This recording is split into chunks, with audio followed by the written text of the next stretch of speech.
Hey everyone, and welcome again to another one of these awesome podcasts, the Three Wise Potatoes. I have once again the awesome Mr. Gooch. How are you, Mr. Gooch? Hello, I'm good, and yourself? I am doing fantastic. And I also have Mr. Dean. How are you, Mr. Dean? I'm doing pretty good. I ate a very large dinner, so I'm quite happy at the moment. How are you doing, Captain? Oh man, I really have no complaints, eh? Good. Oh well. What did I eat? Good. I found the Korean red chili paste, gochujang.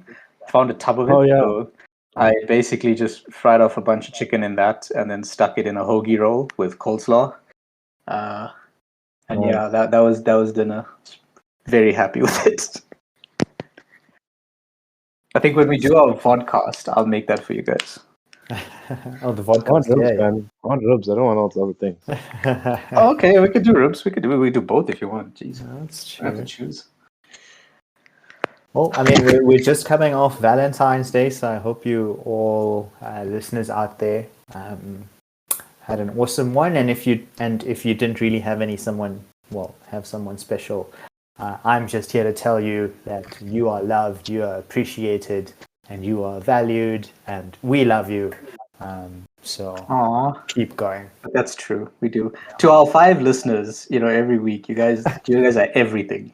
Yes, true. You kind of mean everything to us. So thank you. We appreciate you. And I hope you have an awesome week ahead. So actually, this topic, we have absolutely no idea what it's about. This is the topic of Valentine's Day presents a very nice segue because the topic I'd like to talk about is struggles.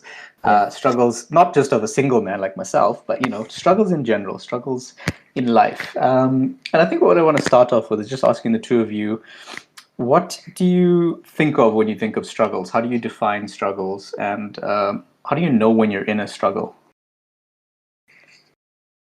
My life gets very hard. Could you elaborate? So, you know how they say, how do I say this? You know when life is trying to tell you to change, or life is trying to bring up change in you, or something's trying to bring up change in your life when everything sort of just becomes very difficult all of a sudden. I don't know if you've ever experienced that. I have, yeah. So for you, Yeah. it's an indication of change. It's an indication that, you know what, something needs to change because the status quo has become too unbearable to be in, Okay. And then I'm like, okay, so this is a struggle, it's a struggle because I have to now do something that's not normal for me to do. Like you know how, like, say for example, we came for this podcast, right? And we're all comfortable in coming in having a discussion. Now all of a sudden, if one of us came to the podcast and it became difficult to like talk about stuff and like challenging, and then you're like, oh, do I really have to do this today and stuff like that, that for me is what a struggle feels like. It's something that goes against the grain of what you would normally want to do in your daily life. And in most cases, that I would attribute that to a normal day job, because most people wake up in the morning and they're like, do I really have to do this day job? And then they go and do the day job so they can get paid, and then they come home, and then that feels like a struggle, Oof, you're hitting the fields here, but yeah, I get you. That's what I consider a struggle. Okay. So struggle for me is a breakthrough point. So it comes to like you're perhaps doing something and you kind of hit a wall and you kind of had to break through, like just like knuckle down and break through, right? As Guj touched on, it's abundance. There's abundance. There's quite a few different feelings, excuse me. When you kind of get to that point of struggle, or it's like anxiety, it's what are the other words that I can use here? It's frustration, it's anxiety, it's irritation. So there's a lot of different emotions that kind of well up in you to a point where you kind of, as Guj touched on again, it's it's just like monotonous and draining, for example. So there's a lot of feeling and things behind it. So for me, as I said, it's like a breakthrough point where I now need to raise my game to kind of break through whatever I'm currently feeling at that time or trying to get through. So that for me is kind of struggle. It's reaching a point where you have to break through. Like a barrier of disease. Yes, agreed. Yeah, Not disease. disease. Yeah, Yeah, that's that. I that's think what a that's disease is good way anyway. to It's say it. dis-ease in your body or dis-ease in your brain. Yeah. Okay, so what's interesting is the two of you see struggle as two different things, right? Good is seeing struggle as something that you need to be aware of because it's potentially a signal for change. And you're seeing struggle as, again, something you need to be aware of, but from a development point of view. I mean, they both sort of lead to development in different ways. One is you change direction, the other one is you push through. How do you know when to make a call on which one to use? When to push through, or when to change and when to push through. So if you're in a struggle right now, and there might be people in a struggle right now, and they might be thinking about both these things. It's like, do I change or do I push through? How do you know? How do you discern, should I say, which option to take? Yes, go first. Yeah. Okay. So I'm going to use there's that scene on Con Air, for example, where Garland Green is talking to Nicolas Cage's character, and he says, "What's the definition of madness or insanity?" Excuse me. That's what he uses. That's the word he uses, and he says, "Some person doing the same things over and over again, expecting a different result." That's what he says. And you're mentioning that when do you recognize that you either need to change yourself or you need to push through? You kind of need to break it down again, right? I think we talked about breaking down tasks and breaking down things. Have you tried everything that you have thought of, and what were the outcomes of each? Because you're not basically trying the same things. You're trying different things to try and lead to a different outcome. On that same breath, there's a book by Angela Duckworth. It's called Grit, and she mentions that a person can kind of do something over and over again until they actually get the result that they want. And I see myself as a gritty person, where I kind of adjust and move forward, as I say, in the growth pattern to get the result I want in the end. So I work through it over and over and over again, and driving toward that result in the end. Yeah, you optimize each effort. Yeah, so that's the one based I on go learnings, to, right? As you correctly picked up on.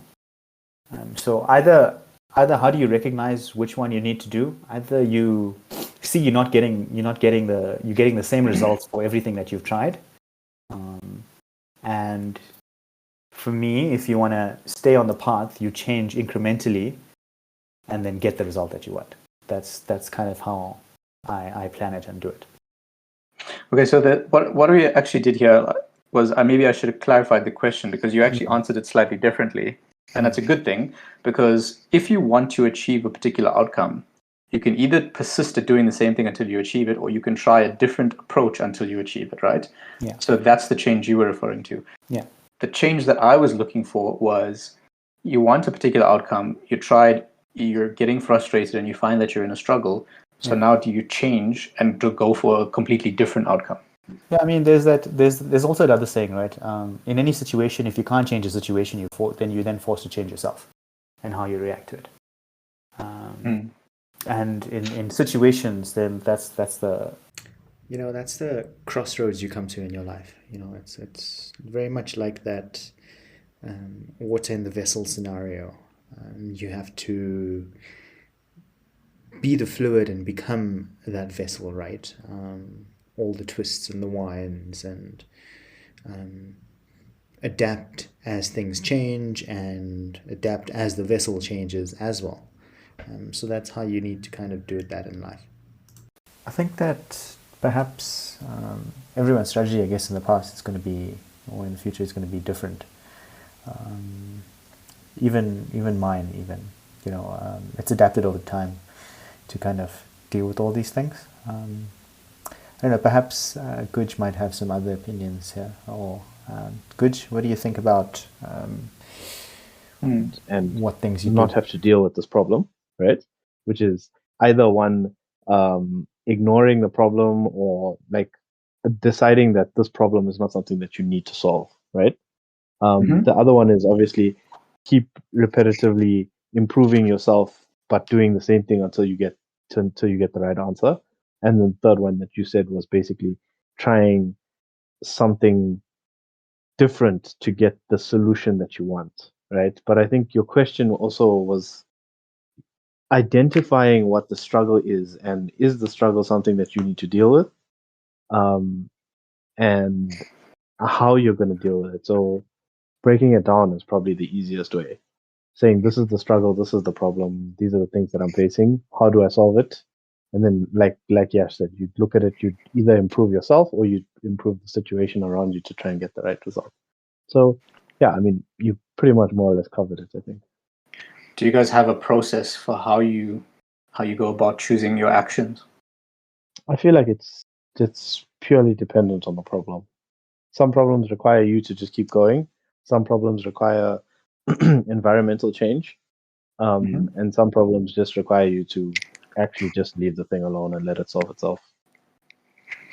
It Okay. honestly depends on what the issue is. I mean, if we had examples of a struggle, say for example, um, Pick a struggle that you've gone through in your own life, if you're comfortable with that. too many problems. Say for example, I struggle to, let's use a simple one. I struggle to not eat junk food, right? That's a struggle I've lived with my whole life. I enjoy junk food, like pizzas, burgers, all that stuff. What I do is I try to eat consistently throughout the week. I actually feel better by myself, and then I have like what most people consider a cheat meal. They call it a cheat meal. Mm-hmm. And then in that cheat meal, I get to eat what I want. So it means I get to eat what I want. I don't get to eat it all the time, but I get to eat what I want and enjoy it because I've been good the rest of it. I mean, it's a simple struggle, but to be honest with you, it's one of the biggest struggles that most people face, right? Eating correctly. And I'm not great at it, right? But I mean, the more you do it well, the better you get at it, right? So that actually has multiple solutions. I've changed the environment, I've changed the solution, and I'm doing it consistently. So I'm improving myself daily to get the right solution. So I've actually attempted multiple ways of solving the struggle, but also I've attempted the third way is actually avoiding eating it as well. So you can actually employ all three solutions at once to still get the same result, right? Yeah, that sounds exactly what you did. Yeah. But, do you think yeah. so? When you're talking about most people struggle with eating, eating well or eating correctly or eating healthy, do you think the struggle is eating healthy, or do you think the struggle is discipline? So the struggle is one. The major thing is discipline, right? Of course, but also there's things that you can eat that are nice to eat. People have mentally blocked out the fact that healthy foods aren't tasty. Yeah, And but they again, forget like they fruit can can be. taste nice. Like some fruits are really tasty. Yeah, sure. But the thing is that people they're so used to sugars and stuff that like impact your endorphins and things like that. When you actually have a Dopamine. fruit, Yeah, it's dopamine. it doesn't feel as impactful, Nice, good right? to you, Yeah, right? impactful. Good, yeah. So what you need to do is sort of wean yourself off and then build on top of that. But it's like it's also a lifelong decision. I mean, you have to look at yourself and say, listen, this is where I am. This is what I want to do. Some people don't care about being thin and in shape, and Yeah. and like it's up to them. I mean, everybody's their own person. They But have you their own should life. care about cholesterol and diabetes. So You see, some people don't, Dean. Like we are told to care about it because we've grown up around it and we've seen the impacts of what what it's done to like family members and stuff We've like that. witnessed their struggles with it. Yeah. Correct. And we've learned from there. But some people just don't, man. I mean, some people are like, listen, if I live till 50, I'm happy. And they carry on with their lives. I mean, some people, they can literally eat whatever they want and they don't pick up weight. Yeah. Some people are lucky, some people aren't. Some people can eat 5 burgers a week and not get their cholesterol sits in normal levels. So it's different for everybody. Everybody's struggles are different. You just have to choose how you want to attack them. I like what you were saying about how we sort of condition ourselves to not feel good about eating healthy, whereas when you eat the junk food, that's when you sort of get the dopamine fix, right? And dopamine being the reward chemical, we've termed things like sweets and chocolates as treats. And it's like you're treating yourself if you have this, and that's why. Do you think that's why there's the dopamine release, or do you think it's more chemical than that? Like when you eat certain chemicals, the sensation in your mouth and your tongue cause dopamine. Like, what do you think's actually happening there? Do you think it's how we see things, or it's how we experience things? Personally, for me, it's a bit of both. Okay, so it's a combination of both, but I would say 80% of it is the chemical reaction. I can tell you now, if you eat a piece of chocolate, within 2 hours you're going to want another piece of chocolate. But if you eat a piece of fruit, you're not going to need a piece of fruit in like 2 hours time. Fair enough. I mean, the more to that. I mean, like the processed foods, the manufacturers have this down to a T, right? They have scientists, they have doctors, psychologists, everyone, punting their products. Like which says that chocolate is designed in such a way it's meant for you to have more. That one crisp that you eat out of the packet, you're not going to eat that one. Once you pop, you can't stop. But yeah, 100%. And it's also just a mental association which we have had now with this whole thing. We associate goodness, good feelings with something. It can be anything. It's just a mental association. It's companies like Dean and people and co that make these associations for us. I mean, I didn't mention. I feel attacked. I feel attacked. You should. You advertise. Please send your hate mail to Dean at we don't like Dean's marketing.com. So I would just like to say I've never been part of any of those types of advertising campaigns where we literally reframe and rewire consumer perception. I think all of that stuff was done long before I joined. I was very late to the party, so I'm just gonna. You're saying when you join the advertising fraternity. I wouldn't go as far as calling it that. I feel like. So this is a it's a cult now. Like, how did this happen? It's like we're digressing here, people. It's in everything, right? It's in everything. It's not only in food. It's in everything. I mean, with shoes, with cars, look how many ads out there. I think ads do more for dopamine than good food and would. Ads for KFC, right, are like they'll make you like one KFC. But if there's an ad for a peach, have you ever seen an ad for a peach? Well, the closest thing you would get is the ads for series. Remember the fruits, the fruit juices? Fruit juice. Yeah. That's probably the closest thing you can get. Fruit juice is not on the top of anybody's healthy list, right? Not even close. Yeah, true. I mean, it's healthier than Coke, but it's still not on the shopping list for most people, I'm afraid. Yeah. Well, look, when we're saying it's healthier than Coke, I mean, we're not really we're not scraping the top of the barrel. Yeah. Coke doesn't set the benchmark very high for health. Yeah. Not that Coke is bad. We need a sponsor, right? But we're talking about health, right? As an example. But yeah, when it comes back to it, I definitely feel that it's linked to the best way to target sales or to target things that people want is to target their dopamine levels, right? Because that's how you get a reaction out of people. The problem with food and struggles is that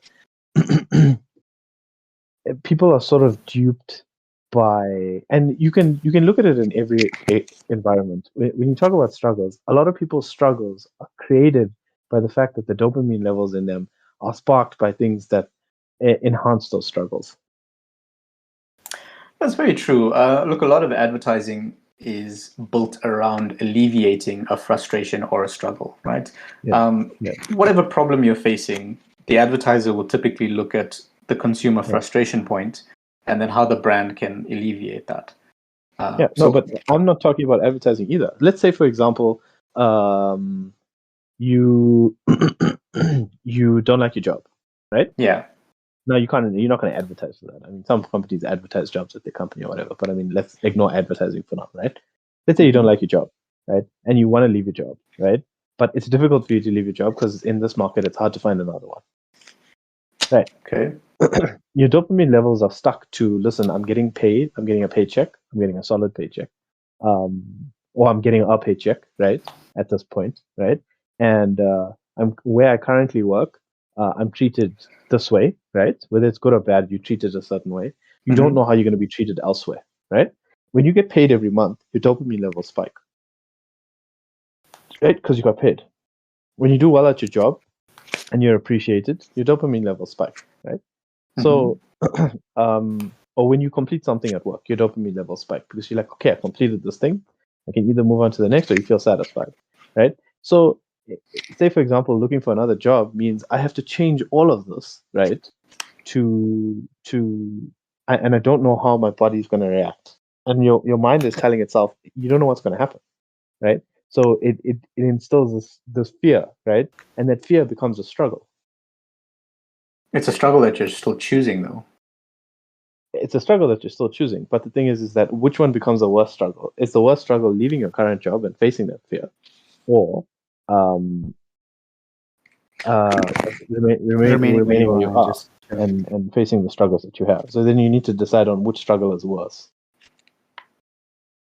And that's an example, right? It's a good example. That's without advertising, right? But I mean, it's still linked to how you would react.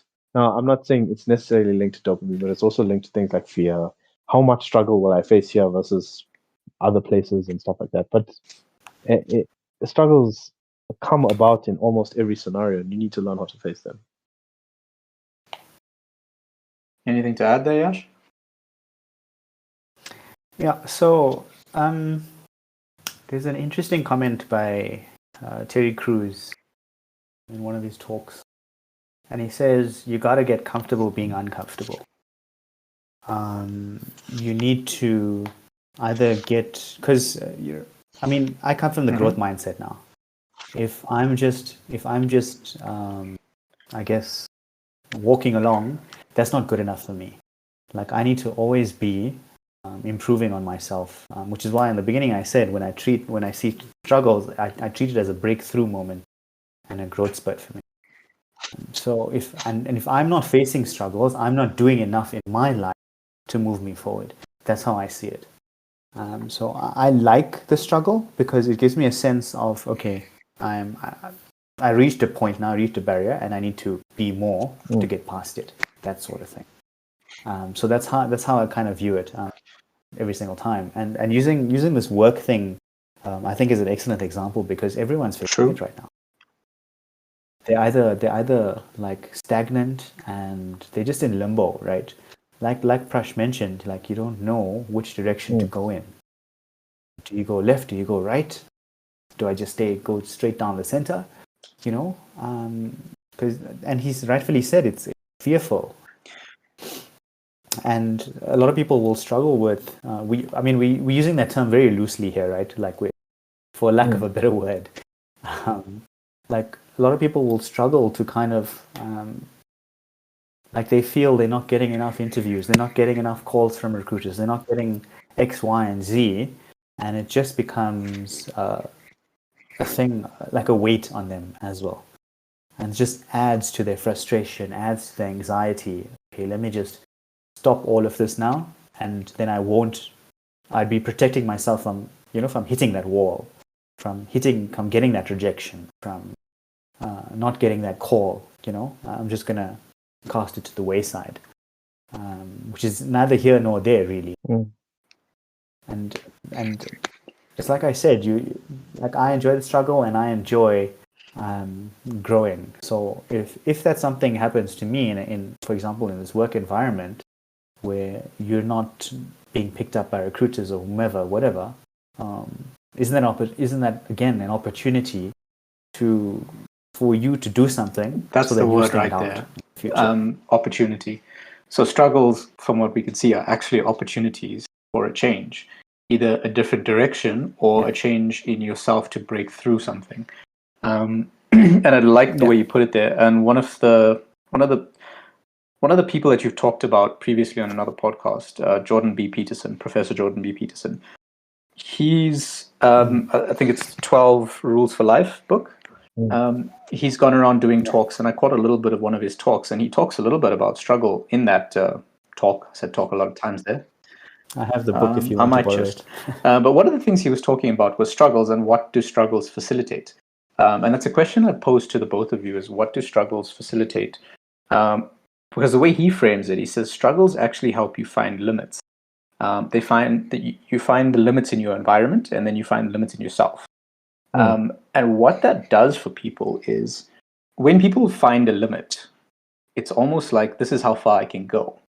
So it builds confidence in a way to say, this is my limit. This is how much I know my capacity is.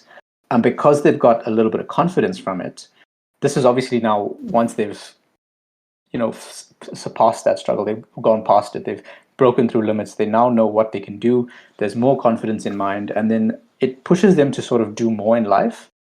So what we're looking at is it's like almost as if struggle is a process that human beings go through in order to evolve and to grow. It's necessary in many ways for development. And the question was, is this actually the most efficient way for people to develop? And naturally, struggle seems to be the most efficient way for people to develop. Is that something you both agree with, or how do you feel about it in reference to your own lives and the struggles you faced?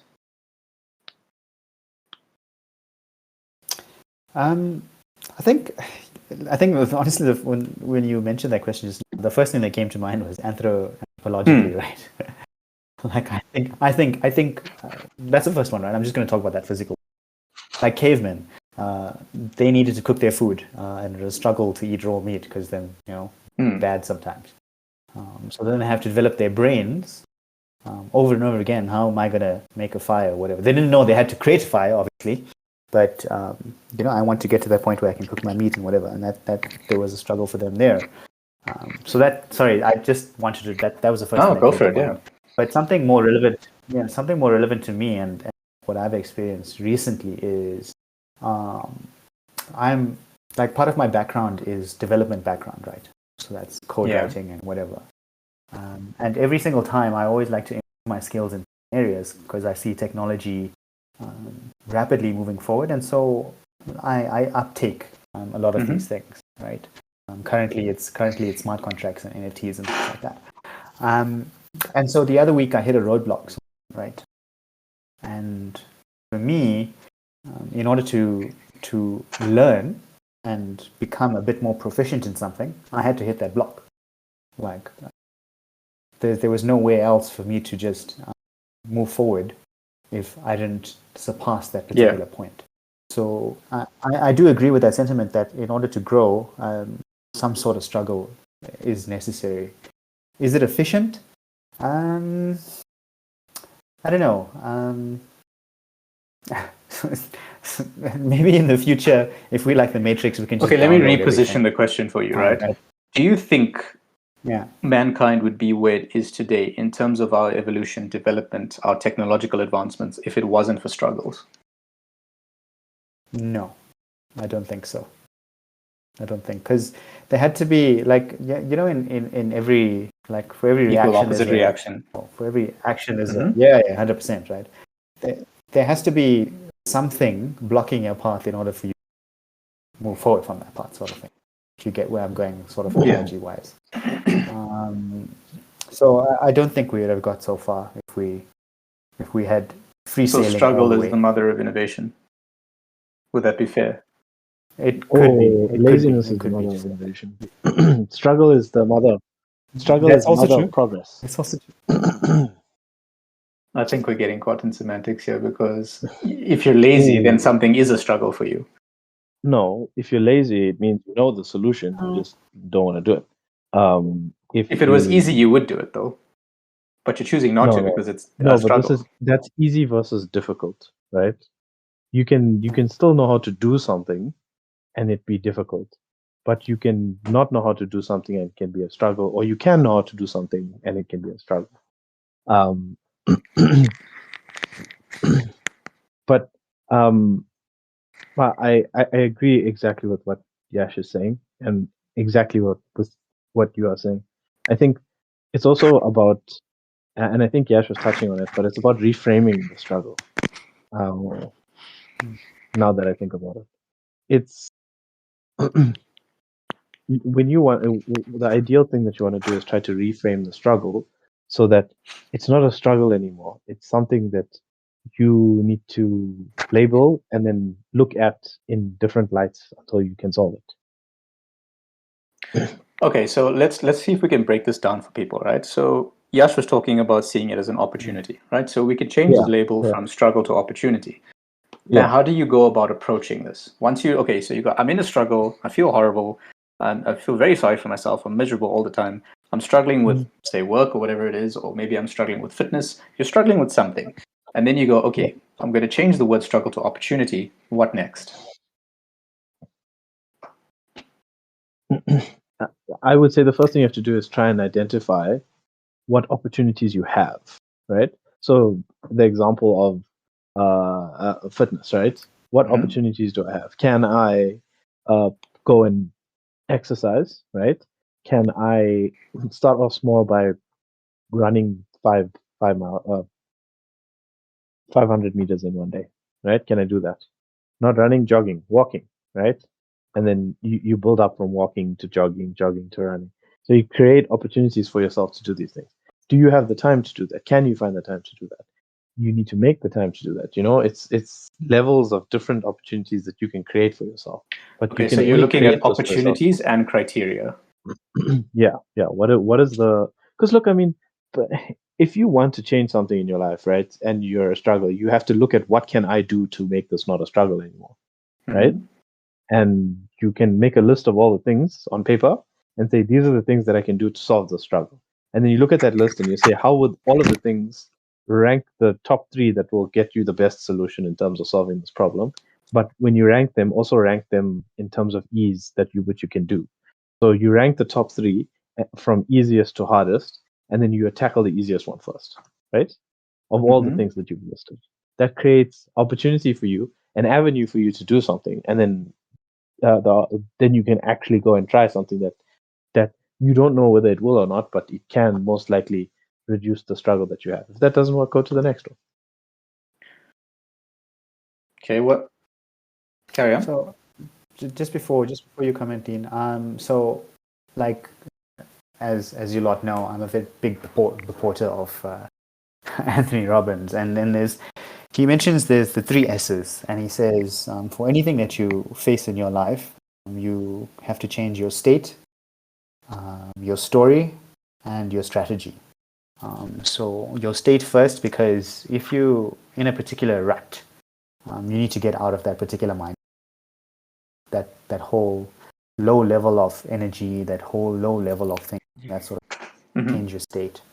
Then you change your story, because the stories we tell ourselves are often limiting to us.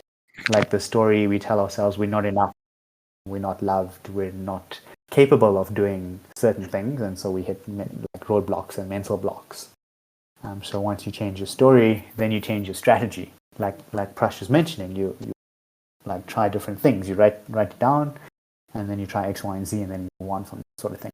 So before those steps that Prash mentions, it's those 2 S's for me, which is change my state and change my story.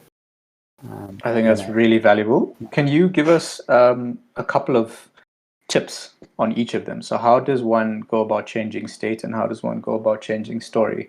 Because I think the changing state one, there's probably lots of answers. The changing story is a very difficult thing because you have to believe yourself. Yes, that's true, right?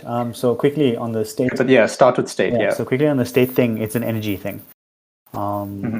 For me personally, it's motion. I get my body out of its static motion. So typically, like we sit for most of our lives, right? Yeah. Which is sad. But so I get myself out of that. So I move, and I get active, and I have incantations that I say to that's like basically mood shifters. Let's just say, right? You could also play music to do the exact same thing, right? You just want to change your framing. Powerful trigger. Yes, 100%, right? So you change your state. Now to change your story, it's remember I said it's a story you tell yourselves and a story that your inner mind makes you believe. Like I use the examples of inadequacy, I'm not enough, I'm not loved, and things like that. So I go to the story is in some instances it's gratitude to say what I'm appreciative of and what I'm grateful for, and how my inner voice is incorrect. So I tell it how it's incorrect. So I speak these words aloud, right? So let's just say the story is like we'll use the work thing again, right? And like you're applying for jobs and stuff like that. You like let's just say, okay, I got rejected for the particular job, but your inner mind goes to instantly say, okay, I'm not enough. They didn't like me, etc., etc., etc. But I speak out aloud contrary to that. Right? I tell myself a different story. I choose a different story for myself. I say, no, I am enough because of XYZ that I have, XYZ that I have done, that sort of thing. Right? So I don't just say I'm enough. I use an example. Like if I have a certain skill set, I say I am enough because I have X, Y, and I am enough because I'm improving every day, that sort of thing. Right? So I'm changing the inner story that my mind is trying to like beat down into me. That sort of thing. So that's how I go about changing the story. It's just reversing what my internal mind is saying to me, but using actual tangible facts to tell it no. So that's But that sounds fantastic, because what it actually sounds is like you're actually, if Yash is the main character in his life, and his character has a particular bio or set of characteristics, what you're doing is you're rewriting your characteristics and then living up to that. Yes, I mean, reframing it as well. You're beating down your inner voice. I know, like Prash has some excellent comments on beating the inner voice and things like that. And we did a cast on it as well. But it's just changing that inner story for yourself. I think I tackle it a little bit differently, but it's the same concept. You have that story of yours, right? And it's important that. Yeah. So what Yash has done is he's created this environment where he knows his self-worth, right? Which is what he's doing. He reaffirms his self-worth whenever something external tries to change that, right? When I say external, I mean it may not be a force from external, but something that happens externally impacts him, and then he's like, no, this doesn't seem right to me, right? That form of dis-ease comes about, that form of struggle within him comes about, and he's like, listen, I'm going to clear this by reaffirming my self-worth, right? And that brings about ease in his life, right? Because it removes the struggle that his mind is facing against him. And that is so important. Yeah.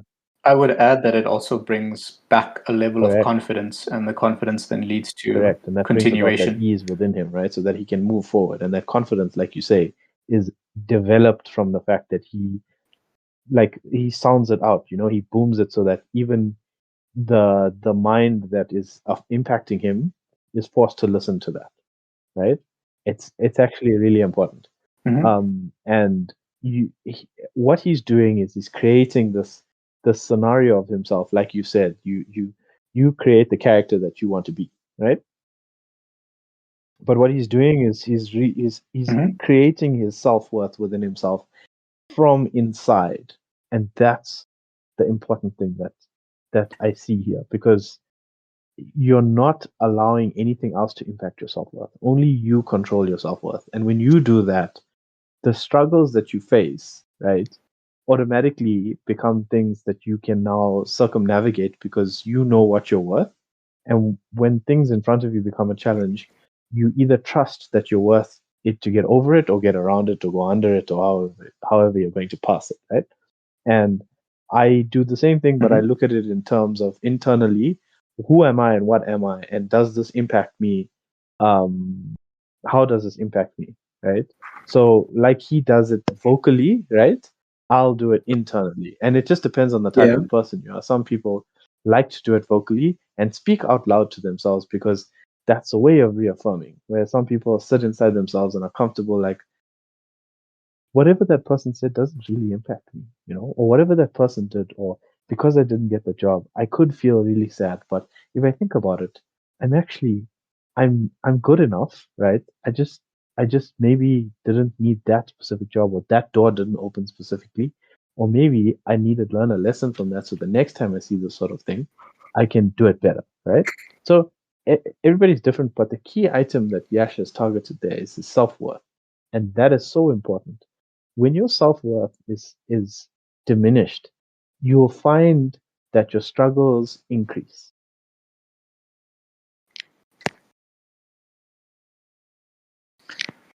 True. And I suppose it's because you're not able to see it as an opportunity. The way I see that is that if you think of yourself as like a, a this person that's trying to move forward in their life, right? If you don't have Mhm. confidence in yourself, like you said, right, then the less confidence you have in yourself, the more you diminish yourself and the more things can impact you. But the more you have confidence in yourself, you'll find the less things impact you because you're not moved by things that should not affect you. You know what I'm saying? The struggle, yeah, Yeah, your correct. Your momentum isn't momentum is not broken broken. Yeah, but as also easily, should I there's a say. how do I put this?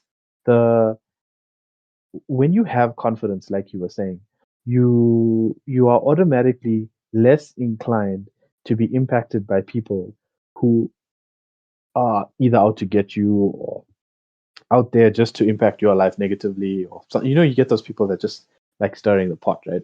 And there's a lot of them, and you'll find that there's a lot Yeah. of people that are literally doing that, or they're unknowingly or knowingly doing that against you.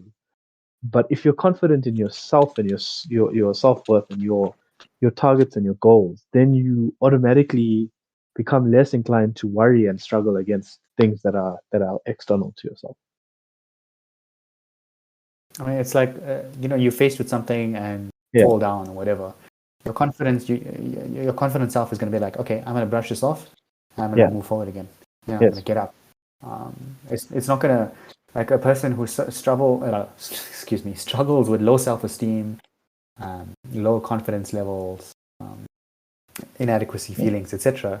Once they reach a stumbling block, that's going to be it for them. They're not going to get up and try again, and things like that. Yeah, I mean, look, one of the questions I had, and we kind of touched on it at various points, is how much mental health or the state of your mental health will affect the struggles in your life. And in terms of the qualities someone would need to overcome struggles or to reposition a struggle as an opportunity, we see confidence coming up quite a lot, right? What other qualities do you think someone needs to be able to appreciate struggles, break through struggles, and turn struggles into opportunities? So we know confidence is one. What else do we need? Resilience, good. I think so. Yeah. Strength, that one comes to mind. I think strength of I don't mean physical strength. Maybe the challenges that you face are physical, so maybe in those cases you need physical strength. But I think mental strength, to know that not every failure is a failure. It's just another opportunity, that sort of thing, right? So to know when you fall down, you can get back up again. So. What is that line you told me, Yash? Something about delays? You're bringing it out now. Yeah, so God's delays are not God's denials. Just love that. Yeah, so it's just it's just an extra step that you need to get to. Maybe you need to get 10 extra steps. When one door is closed, that door is not for you. Cool. Then there's like a whole line of other doors that you can try. And if those are closed as well, cool. There's more doors to get through. So it's just that mental strength to know that further down the line there is going to be one one door that's open to you, sort of thing, right? So that's why I mentioned mental strength. Is that, how different is that to faith? And I don't mean faith in like the Almighty. And if you have faith in God, then that's great. I 100% support that. But I'm specifically referring to faith in yourself as well as what you're trying to do for yourself. I think it is. I think it. All those things that we hear and things like that. It does stem from faith. It does stem from faith. Excuse me. We as human beings, we're always hopeful. So I think hope is another one that you kind of need to have as well. Hope and faith. As human beings, we always believe that there's something better. We have that blind faith that, okay, when I cross the road, I'm not going to die. That sort of thing. So I think faith, all those things stem from faith itself. That tomorrow is going to be a better day, and I have that in my entirety thing. I completely believe it. So I think faith probably is the base to all of those things. Faith is a good one. Okay. So we've got confidence, resilience, strength, mental, possibly physical, maybe even emotional, and then faith and hope. Yeah. There could be more. We might not be thinking of them all right now. Yeah, I don't think we need to think about all of them. I think we just need some so that we can give people something to sort of target. Also, and like, can these things be worked on and practiced? I think another one that's important is the ability to view, but also accept the current situation. Acceptance. Being able to view the current situation is something that's a little bit different from acceptance, because people don't always. I struggle with this quite a lot sometimes. Sitting back and looking at the bigger picture, but also so it's perspective. But also, I think what's clear is to me is that understanding the situation for what it is important. That's a hard you one, have to be able to look, but not through your eyes as well, because most of the time when you view things through your eyes, it's rose-colored glasses, right? It's jaded in some way, either. It's a filtered view, yes, either rose-colored. Well, I like your word actually. It is biased, right? It's now definitely the problem with that is that it can not necessarily, but can easily include more struggles than there are, right? Because woe is me, add, right? And that causes more problems than it needs. So you need to also be able to view the situation for what it is. And I struggle with that sometimes. I mean, I look at the situation, I'm like, am I really making a mountain out of a molehill? And then you think about it clearly. And that I think is important. Like, so acceptance is an after fact of that.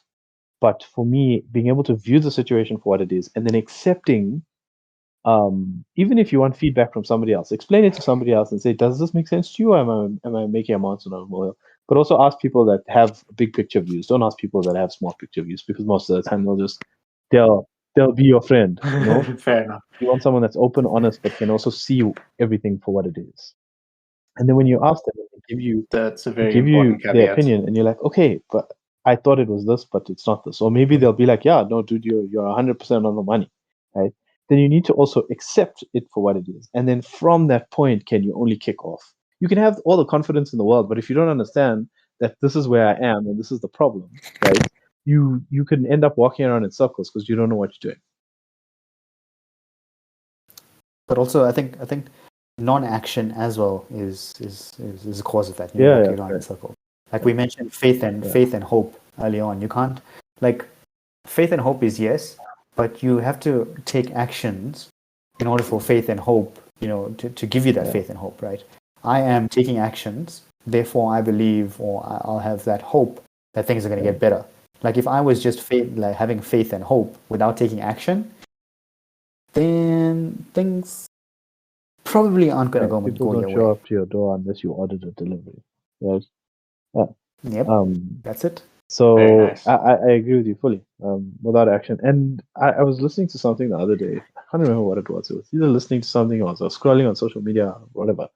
And this guy said, it was a podcast from somewhere else. And the guy said, listen, he had a mate of his who was like training and stuff, and all he did was he went to the gym for 5 minutes a day. And it sounds a bit weird. 5 minutes. Sorry, how much? And Okay. the key thing was to create the habit of going there, right? So he'd go there, do one exercise, and then leave. Right? Now, this is somebody else's words. This is literally from another podcast, someone else. I was just listening to something.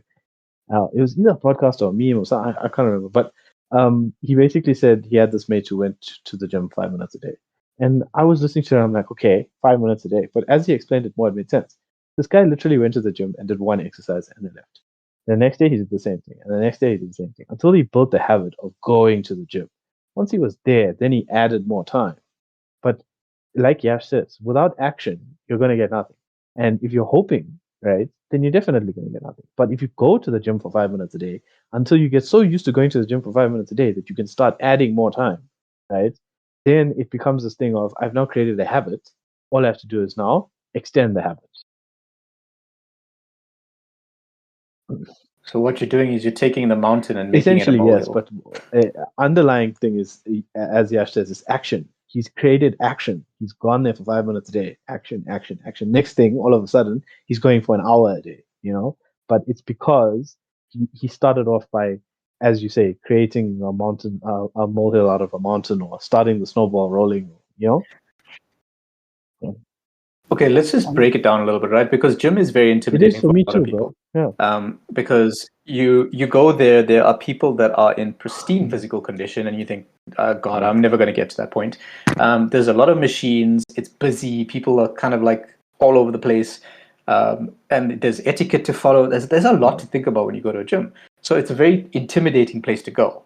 So by going there for only 5 minutes, he knows that he's only committing 5 minutes of his life. He's made it extremely approachable. Yeah. And then he's gotten, like, once he's there, probably takes him 10 times the amount of time just to go. probably, and come like, I back mean, from geez, if you home. sit in Joburg traffic, it would take you a Yeah. long time to get to the gym every day. Like, would it even be worth it? But Yeah. what he's done is, and he's built up confidence. And then from confidence, it then led to momentum. Okay. Yeah, confidence is that byproduct, but the action is the most important thing. I guess Creating as that well, habit, that action. whatever that person did, they broke down what that fear was. Struggle probably was fear to begin with. What do I fear? And once they identified that fear, as we've mentioned out, you have to do. If my fear was okay, I just don't like going to gym, then that's the fear. Then let me just go visit gym, which is what he did. Just visited gym and not being active in it. I mean, like Dean says, there's different anxieties when you get to gym. I need to look a certain physique. I need to be, like you're saying, etiquette, etc., etc., etc. To get over those sorts of things, I mean, you have to have that immersive experience, but it can be in stages, like this person did as well, where it was in stages. Like you build yourself up to the actual thing of, okay, I'm going to do a chest press now because guys in chest press and not the chest press at the Smith machine, the chest press, standalone, that sort of thing. So I know that's a struggle for a lot of guys as well to build up that confidence to go do that. But that person did it really well, and they broke it down in stages, and then went for the big goal at the end. Well, look, I don't know how that guy is doing, right? Because obviously I was listening to somebody else's podcast, but that's the way to create habit in action. Well, we know that he started. That's the thing, yeah. Like, that's the point, right? I'm assuming the guy lost a lot of weight. But that's next level thing. It's brilliant. Like, I'm going to take the struggle that I have.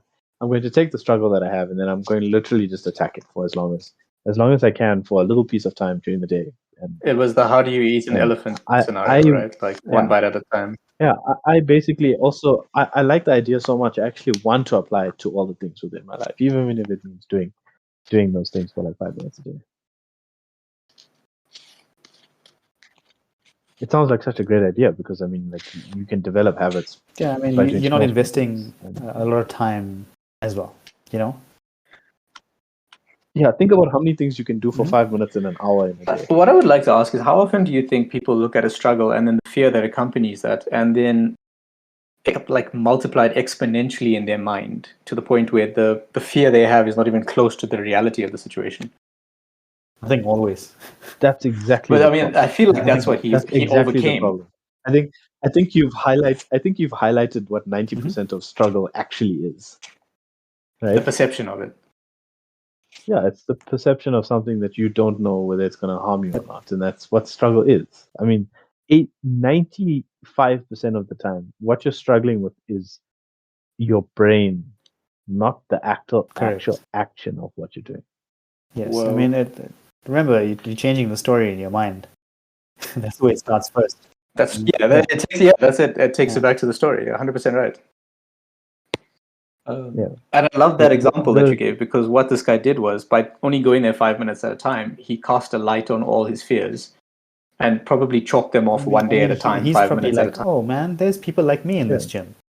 After the first day, he's like, There are people screwing up. There are people that are out of shape. There's so many people like me. There's just a bunch of people trying to Yeah. do better, and that's me as well. Yeah. So here, let me reframe that even further for you, right?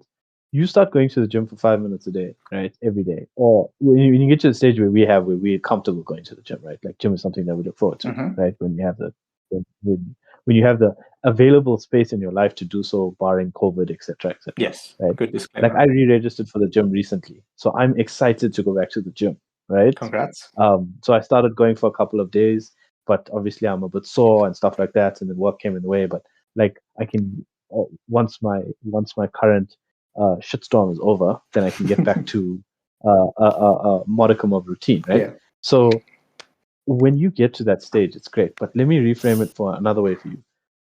All the struggle that you are facing and the fear that you are facing, right? When you go to the gym and you look at other people that are similar to you, and then you go to another level of confidence where you actually don't care what anyone thinks of you in the gym,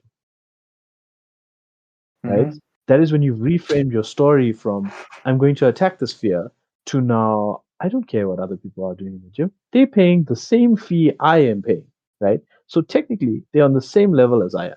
Maybe some of them have a better discount because of the times they go to the gym or whatever.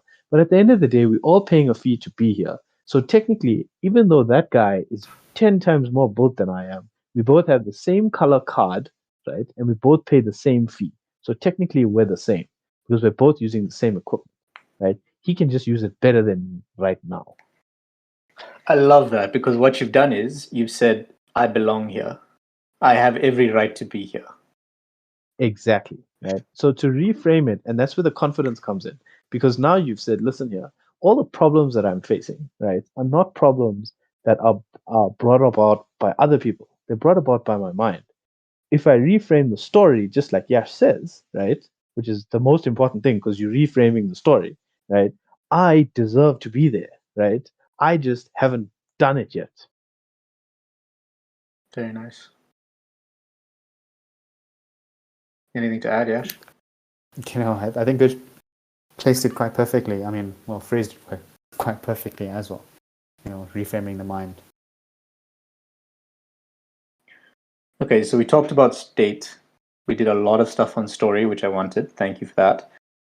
Strategy, because I think a lot of people, they see the word strategy and they get intimidated. Do you have a process for the strategy, or is there, I don't know, a framework people can use to build a strategy? So I know not all strategies are the same and not all strategies are equal, but is there a framework we can give people? I guess I can only use myself as an example here. The moment I face a particular encounter, struggle, fear, etc., I instantly just remove myself from the situation. Just wake up and go do something else. It's part of a state change as well. So I don't sit pondering or simmering in my own juices, I would say. Getting cooked by this particular problem. So I instantly just remove myself from that entire thought frame. And okay, I'll come back to this, but let me just calm myself down and let's start changing that state first story and then pull that strategy in. So that is my strategy.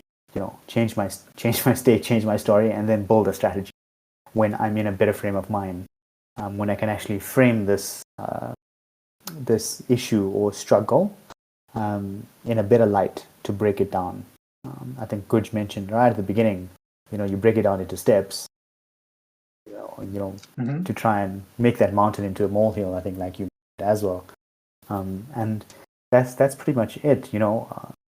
Those three things have helped me through, I think, these past 4 years through incredible things that I never thought I could do. But yeah, so my strategy is state, story, strategy, build a strategy, and then execute on that strategy. It sounds like you also have another S in there. Is like you have a built-in safety protocol that sort of triggers whenever you feel like you're getting into that state, you pull yourself out of it. Yeah, I mean, during a lot of these earlier podcasts, I always mentioned that I've been taught to recognize when I'm in. Awareness is incredibly important. Like it's 100%, and like you can't progress and without I've been awareness. taught to recognize those things, right? So, because I've gotten that help. So for me, then I just instantly know, and then afterward, I implement that particular 3 S's. That's me. Good. Do you have a framework for strategy that we can give people? I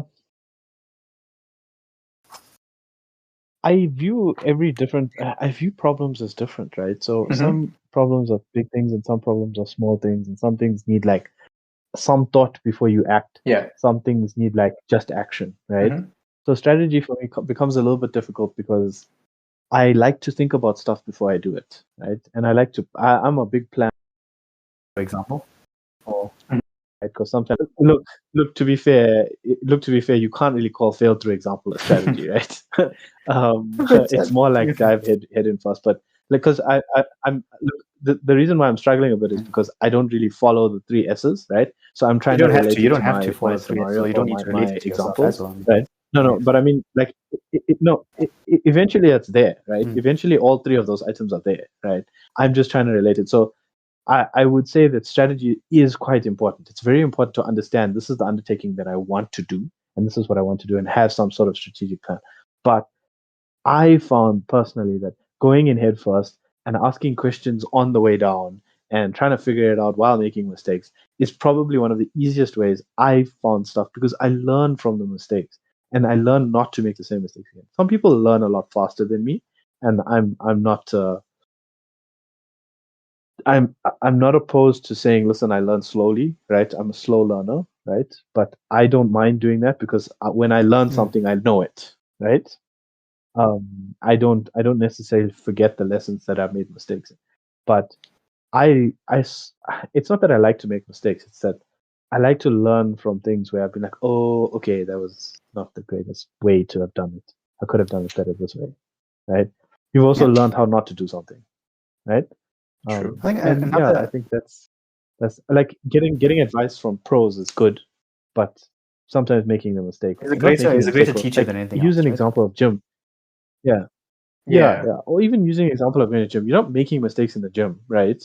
Yes, you can follow through on form badly and stuff, but lifting 8 kg when you can only lift 6 kgs, right, is like, okay, I'm too sore, right? It's better next time that I use a 6 and then I'll use a 8 and then I'll use a 10, right? So now when I go back to the gym, I'm not going to jump straight in on a 50, right? But I'll know that I can do a 10 from experience. Yeah. You know what I'm saying? And the only way I learned that is by going through that pain. But action, as you said, Yash, I think action is so key, because action roots out 80% of struggle. A solid and struggle action as well. is 95% of us in action against yourself. I think there's also something else I'd like to add. Just a vision for yourself as well. I think there's this whole thing of law of manifestation, all of that jazz, right? You need to envision yourself getting past something as well. Like envision yourself being at the next junction, or the next road, next area, next whatever. Have that vision of positivity for yourself to know that you can get past.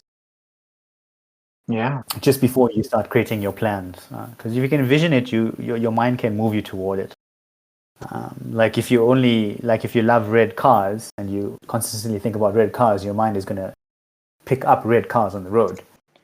Likewise, if you think about yourself getting past a particular crossroad or struggle, your brain will help you get you there. I think when Guj and I were talking in one of the early podcasts, we said Your mind is very powerful. If you ask it the right questions, it'll give you the right answer. And then we use the example of, okay, what's the easiest way out of the room? And the easiest way out of the room perhaps is jump out the window, sort of thing. But that's not safe. What is the safest path out of the room then is out the door, down the stairs, sort of thing. So, vision and just working with your brain to move yourself forward as well. Mm-hmm. I like that. I like that concept, and I want to learn more about that, because I've always looked at the little guy in my brain as like a not so helpful to me. He's always there to protect me, but he's not always helpful because he creates more problems than I need. But don't we know it? right now, working together with it is a different story, and I've never really done that too much because I've always felt like, listen, I can figure it out while whatever. But I like the idea, because then you can actually involve that strategy in there, which is I think something that needs exploring. So you're making the process a group activity between yourself and the little guy in your head. Look, I used to do something like that, but I sort of ignored it recently because I was just like, there's too much drama, and it requires meditation. You do require meditation, I think, and I haven't done that in a while. But it's so important for strategy, I think, now that if I think about it, because strategy, when we say strategy, is literally you talking to yourself and saying, this is how I'm going to follow through on what I want to do. Yeah. Right? And your mind is the only one that is going to stop you from following through correctly. If any external force is stopping you, story is the thing that you need to solve it. Right? But if anything internal is going to stop you, strategy is the thing that you need to work on with yourself. I think that's so important, and I like the way you put that there.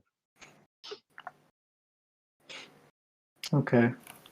If I could just throw my 2 cents on the strategy thing, something that we use for clients actually in the day job. Maybe I'll redeem my day job a little bit. How we approach strategy is when a client says, I want to do something, they usually have that vision, right? That ideal self. So if you create a vision for yourself, right? The very next thing we do is, okay, so you know where you want to go. The most important thing now is to understand where you currently are. And this talks to, good, when you talked about going to the gym, you might think you can lift 10 kgs, but you actually can only lift 6. So there's an adjustment there. Gap analysis. Yes, right? That's what it is.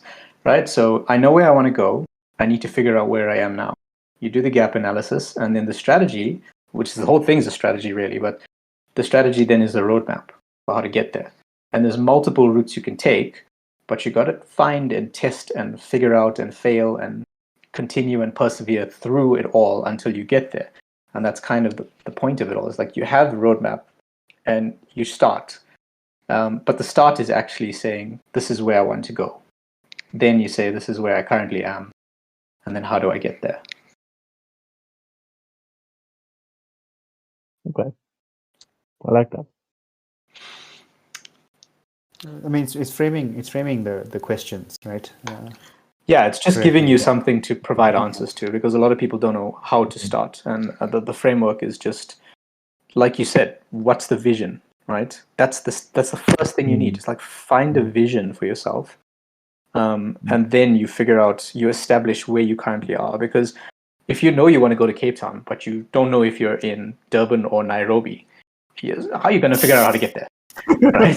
So it's very important to go, okay, if I want to go to Cape Town, where the hell am I? Okay, I'm in PE, Port Elizabeth. So I could drive, I could take a taxi, I could try walking, but that would take forever. What's the best way to go about it? And then, you go off on your way. So road mapping, basically. That's exactly it, yeah. And all the testing and trial and error, that comes during the road mapping, because I can tell you now from the 10 plus years I've spent, working on clients, the strategy never works out the way you think it will. You have a strategy and you start. Yeah. And as long as you start, you could figure the rest out. But you just need to start and move in a direction with intent. Yeah. Is there anything, I mean, that's pretty much it from a question side of things. Is there anything you want to leave the listeners with? Any last tidbits of wisdom? Yeah, what do you do when you're struggling with something but you don't know what the problem is? Hi. No, did you not hear my question? So I That basically was for said, Dean. Yeah, no, Dean answered all the along. call broke no, at I that mean point. like, Sorry. oh yeah. So I was saying, what do you do when you're struggling with something but you don't know what the problem is? Like, um, let's talk about you and you and your mate, Mhm. right? You and a mate of yours, and your mate's like acting funny and stuff, and you're like, well, I don't understand what the problem is, but they're not saying anything. Like that's an example. Or say, for example, you're having a problem at work, Mhm. right? Or you're I can't really use diets and stuff like that. But say, for example, you're having a problem at work, or you have an issue with a mate, and they're not telling you what the problem is, and you can't figure out what the problem is. What do you do with a struggle like that? Because a lot of people face problems and they can't mentally figure out what the issue is, you know. And maybe we can, but not everybody can, you know. I think are they staying in their mind? Because what you just mentioned there is like they can't Quite figure out the possibly, problems. Like, yeah. why do you have to figure it out? Like, for example, if it involves a third party, any third party or any external force, really, um, I think it's important to not stay in your mind. It's a good point. There's a Okay, saying. okay, There's that saying by Sadhguru who says, "If you want the truth, you don't assume." Um, so I think assumptions can be very detrimental at that point, and you could always ask, right? You can always pose the question. That would be where I'd Um, start. Like I would literally, if it was a struggle with a friend, then I would say, okay, look, I don't know what's going on, but can we talk about this? And if they avoid yeah, it, yeah. then use the same method of, okay, well, what's the ideal outcome here? Okay, the struggle is resolved. Okay, where are we right now? We have issues. What can I do to find out what that issue is? And if the person doesn't want to cooperate, then I think that's nothing more that you can do really, unless this is now your Okay, spouse or something like yeah, that. That's a different story. yeah. Yeah, no, maybe I framed the question incorrectly because those are external forces. What I'm trying to get at is what happens when the problem is internal, Hmm. right? But you can't figure it out. Okay, let's do this, right? Most people, including myself, right? I'm one of those people. They'll say, listen, you need to find your passion in life and follow it, right? Hmm. And when people talk about stuff like that, I literally, like, sometimes switch they'll off. be like, huh? Huh? Because I like a lot of things, right? I like a lot of different things. But when they say you need to find your passion and then go do that as your job, right? When someone tells me that, I'll be like, that's such a struggle for me. I mean, it's so the analogy is like you just dropped into a maze and you try and find yourself out, basically.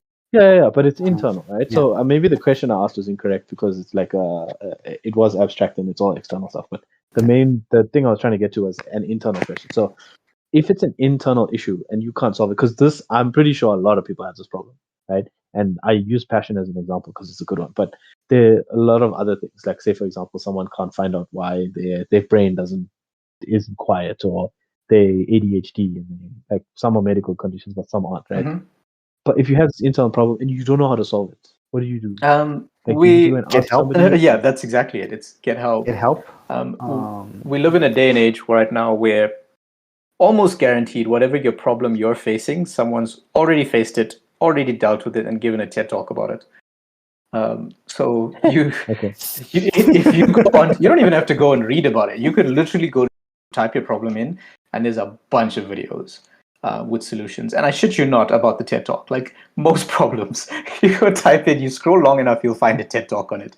I can't sleep. There's a TED talk on it. I overthink. There's a TED talk on it. I can't lose weight. There's a TED talk on it. There's a TED talk on stuff that talks about the molecular structure of fat and how it breaks down. That is how much content there is available at your fingertips. It's the willingness and the intent to actually search for the answer. I mean, even if you're struggling, not knowing what your struggle is, which is more what Guj is trying to say as well. Like you'd always 100% ask for professional help to try and they might have mechanisms that can, Freudian mechanisms, for example, to help you break down that thing. 100%. Someone's developed a process. It exists. You just have to find it. To get you that point, right? So it's not like you don't have to sit with this problem all by yourself. that old adage of, okay, I'm just going to internalize and brood and whatever and try and break my head over something doesn't work now. We all at some point need help, and it's not a stigma to ask for help anymore. Excuse me. Yeah, we have to normalize that. Honestly, yeah. So I honestly, if I don't know anything, I ask for help, and I've been very open on this. I've asked for help numerous times. So, that's what I would do. Yeah. Okay. So I can maybe give you the answer that I had a similar problem with the passion question, right? Like I was like, what the hell is my passion? I have no idea. I had no ticking clue. I knew there was stuff that I liked doing, but I didn't know what I want to do for a living as a passion. So what I ended up doing was, I tried Googling stuff, and then I was like, okay, I need to see a career coach. Then I saw career coaches. I did a PF16 psychometric test. I did the Myers-Briggs test. There was one other test that I did. So I did 3 different types of tests. One of them was a psychometric test. And guess what? All of them said I'm in the correct career of advertising. They were like, okay, this is, I spent a lot of money on this, but it was not that helpful. And what it told me was that maybe I'm already in the right place. I just don't know what to do with myself now that I'm here. And that took me on a whole different journey. And I'm not saying that'll happen for everybody, but like I said, you have to start, and you have to start with an intent to find that answer. And if you have the intent, the answer will come. Might not be the answer you want. Like in my case, it's definitely not the answer I want. I was like, Jesus, after all this work, I'm actually right where I'm supposed to be. Okay. But you do get an answer. Well, you're right where you're supposed to be now. Yes, that's that's the better way of putting it. Yeah, I agree with that. I've always felt like, though, for me, if I'm doing something that I am passionate about, it won't feel like work, right? Mm. And currently, work still feels like work. Yeah, is that what I'm saying? Yeah. So I think until I find something that doesn't feel like work, I will know that it's not my passion. Can you define what feels like work? It's an effort for me to do it. Heavy effort, yeah, like you're saying. Okay, I think no matter what you do, there'll be an effort because. No. So when I say effort, I mean like I have to put in mental effort to say, okay, Prashant, you need to sit down and you need to do this now. No. Right? I understand that, right? But if you look at even if you look at people like that are like enormously successful, they all still have to do something they don't want to do. Like there are lawyers in Santon that drive Ferraris, and they will tell you they still fill out timesheets. They hate it, but they do it. But they love their job. No. So there will But always remember be some element of what they're doing that they really don't like. No, that's fine. You can have some element of your passion that is like, okay, I don't necessarily like this part, but the bulk of it doesn't feel like work. When you are actually like waking up in the morning and being like, okay, I need to do this today, and you're telling yourself I need to do this today, then it's a different. You know what I mean, though. I mean, when 90% of it feels like work instead of 10. Okay, I got you. When you don't wake up with that energy and that excitement to get the correct thing done. Yeah. If you know that 90% of it is gonna be like fun and 10% is gonna be hard, then you're like, oh, okay, I enjoyed it. Yeah. Look, I think that's a different discussion completely. But it probably is. I think people who struggle, who kind of struggle with work as well. There's an incantation that I also do in the morning. Tell us. Yeah, so I say to myself, I get to do this today. I get to have this job today. I get to be a part of this company today. I get to be a part. So I think it's reframing my mind in a bit more positive way. Instead of I need to do this, I get to do it, which means Yash should have been in advertising. Honestly, Yash should have been in advertising because he's rebranding exercises. That's what he's doing. I know, but like I feel like that'll depress me even more. Well, then you've got to change, dude. You've got to try different things. Yeah, for sure. Then if you don't that's the thing. Like you talked about enjoying the process of, not necessarily failing, but trying and learning along the way. So I think that's part of it. Then you've got to start trying stuff. Yeah, no, for sure. I agree with you, and I'm actively doing that. So I'm on it. But it's a process, right? Yeah, it is with everything. So, with everything. struggle itself is a process. Hmm. And I think with that, unless you guys want to add anything for the listeners, I think that's it. Thanks for listening. Thanks for listening. If this was a struggle to listen to, sorry.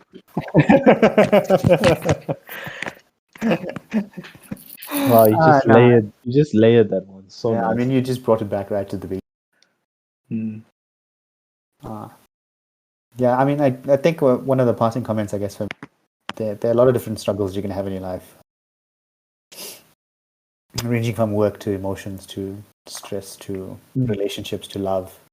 And no matter what your struggle is, you can always build your way out of that, I guess, tunnel your way out of that tunnel. State, story, strategy, as Mr. Robbins state, says. story. Go with it. Yeah. Try it out. Tell us if it works. Mm-hmm.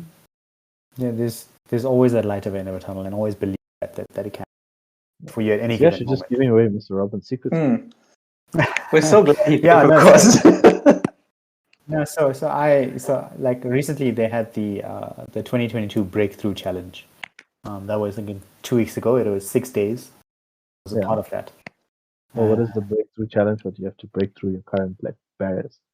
Yeah, so just you're breaking through your particular things that you are dealing with at this point in time, right?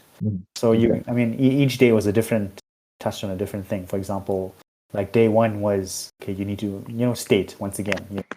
Then the other day was a strategy. The other one was relationship day. Then the other one was financial. Each day was represented something different that people commonly face. Sure, it's good. So I mean, there's a lot of different strategies that you can use. But I highlighted the Breakthrough Challenge because every now and then you need a refresher, and you need to get that refocus just from outside sources. And Anthony Robbins is my mentor, so I needed that refresher for the year again anyway.